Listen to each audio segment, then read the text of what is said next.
Repeat after me. Number one, it matters if I cash.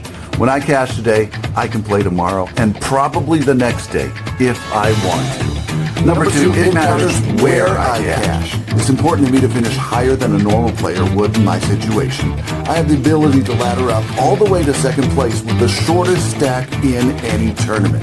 Number three, whatever happens today is just one step in my poker journey. Win or lose, I should take whatever happens today as a learning experience going forward, both as a poker player and blogger.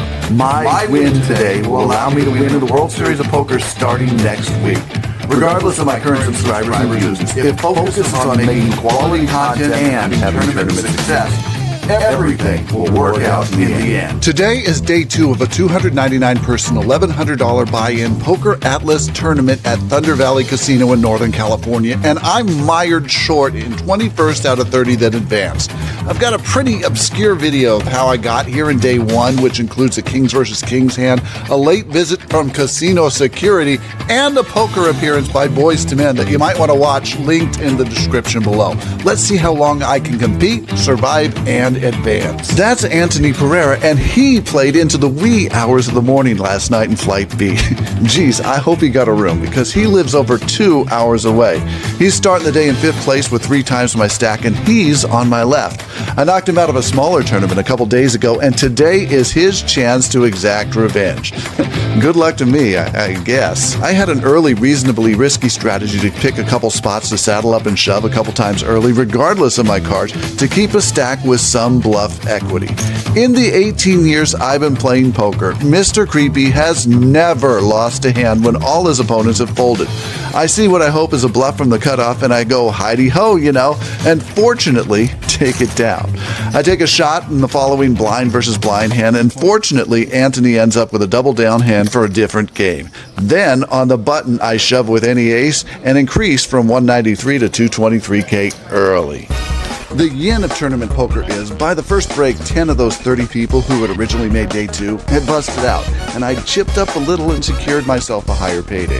The yang is that everyone still remaining had also chipped up as well, and the blinds were now 10K, 20K, 20K, which means we were all being taxed 50,000 tournament chips per orbit if we didn't play a hand. Some people in my situation have a strategy when they get short.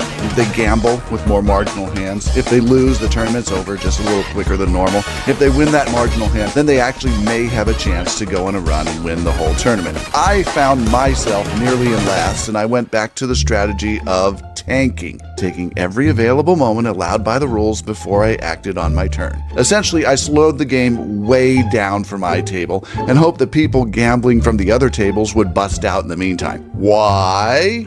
Accepting impending defeat, my new strategy was to implement the goal my family sent me out to do: make that money. The difference between finishing 17th and 16th is about $500, and $500 is the entry fee to the upcoming freeze-out tournament at the World Series of Poker in Vegas, and 20 minutes after break, I made it to 16th place. I got blinded down all the way to one big blind, 20K, and then this happened. The next pay bump was another $650 for 14th place, and that was probably going to happen in about another 15 minutes or so. I needed a miracle. On the button, I looked down at Pocket Jacks. The under-the-gun player open-raised the pot for 55K and got 2 callers ahead of me. I then undershoved for my remaining 20K, and because of the initial 55,000 raise, both the blinds folded. I now only needed to beat 2 players to increase my chips by 5.5 times. I was either going home or about to have 110K and having 3 other players get their stack chopped in the process. The run out came clean for me, and Dan Ross from Poker Live Updates even wrote about me. Now, with 2 full orbits of chips behind, I slowed the game down even further by tanking the next 3 hands, then open shoving with King-Queen offsuit. I got called by the table chip leaders Queen-7, my hand held, and I chipped up to 250K. I then lost my blinds the next 2 hands while tanking, and found myself still alive with 11 left. And now I'm here, still in with 200,000. Remember that time a couple minutes ago when I had pocket jacks? Look at that stack to my left. The green stack represents 500K, and each orange stack is 100,000, so he has a little over 800,000 chips. while I was talking, he was in a hand with another guy that had even more chips. I stepped away from the table so I didn't see everything that was going on, but when I came back, the board looked like this. When I sat back down, an ace came. He went all in, and the other guy immediately called. He showed pocket aces, which can only be beat by one thing: the other guy's pocket fours. I now got another pay bump to over 6,100, and a couple hands later, somebody else busts out, and I make the final table. I folded to the final table. Got a picture, as you can see, at 100,000, with the average stack being just under $1 million. First hand I shoved with Jack 10. I got called by pocket 9, and I doubled up and then some. I am currently on break at 265. I lasted way longer than I thought I would. So, hey, maybe this studying and vlogging and taking notes is paying off. I will see you soon. Wish me luck. Boom. Let's go. Look who's here. I need to stop to explain. My tournament is on break here, and it's happening on my left. In front of me is an entirely different tournament. There's about 50 people left. I've got a lot of friends in that tournament that keep razzing me, saying, "How you doing, James? How you doing, Mr. Creepy?" all the way through my tournament. My answer for the last 3 hours has always been, still short, and I realize just how unlikely it is that I'm still around. So do they. I made final tables before, and I've even won one before, but I've never made a final table with this large a buy-in, and I've never three-peated a day 2 in a 2-day tournament. This is a big deal for me, and Mario Lopez, who's been in much bigger situations than this in the past, gets up out of his seat while playing in that tournament in front of me before anyone makes the money and crashes the vlog. True legend. Really. 4 hours later, he'd win that tournament. But back to our tournament. 45 minutes after the 9 of us made the final table, there were still 9 of us left. Hey, look, Anthony's still in. I went to the bathroom a couple minutes after my little speech, and I saw Dan McGee when I was at the sink. I said, "See, I do wash my hands. You're a witness." To which he said, "Yeah, this time."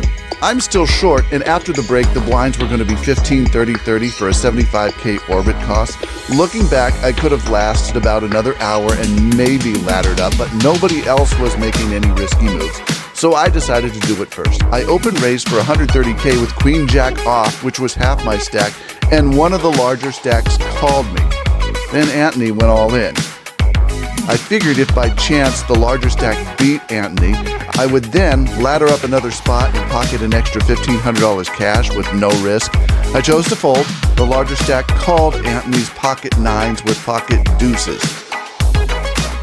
And a 2 came in the window on the flop. And then a 9 also came on the flop.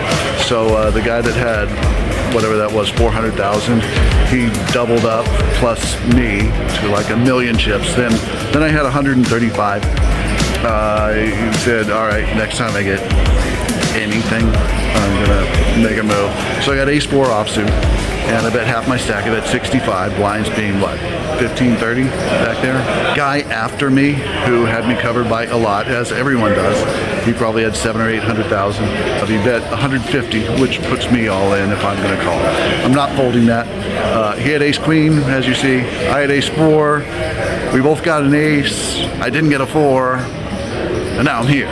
I started at the bottom, now I'm here.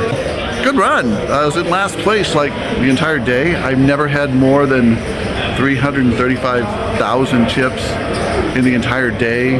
The average, was always well above me. And I made it this far. I got my car charged. I'm gonna go home. I can eat ice cream instead of ice milk. I can have real cheese instead of cheese food. And I can get ready for the next one.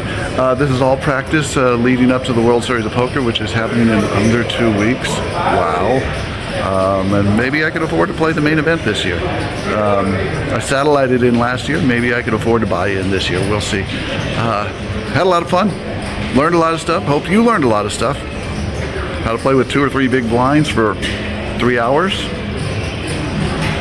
I feel like I learned something. All right, thanks for watching. This tournament's still going on. There was 8. the guy that just busted out 8th must have busted out the hand after me. Must have been waiting for me to bust out before he makes a move. So there's 7 left. I will report who makes the the final 3 or final 1 and stuff like that. Had a lot of fun, learned a lot of stuff. Hope you did too. Creepy out.